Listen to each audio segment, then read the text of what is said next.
Okay, this is Hanso Beach Resort. Andyan po. Dito sa Harip. Ayan, maganda po talaga dito. At ito yung paligid niya. So, ayan. Dito sa loob. Ayan yung mga cottages. Dito. Pwede ka mag-overnight po dito. Ayan, dyan kami.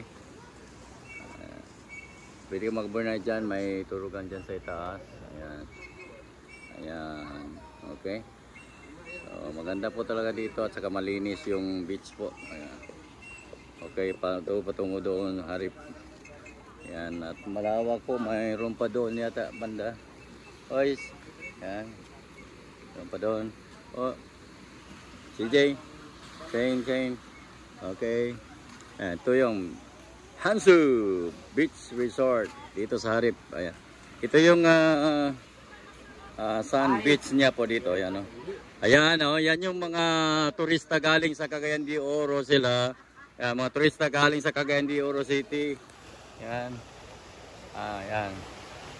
Mga turista po yung galing sa Cagayan de Oro. Ayan.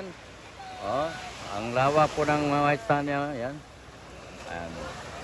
Ayan. Okay. Ayan, mga turista yan galing sa Cagayan de Oro City. Chada Cagayan. Ayan, okay, Chada Cagayan. Ayan, doon, malawak pa doon, oh. Ang ganda po talaga dito.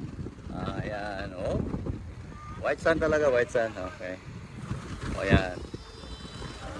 Bam nandun. O, ayan, nandoon yung dalawa, okay? So, oh, ayan. Sige. Pupunta daw sila doon sa Harip.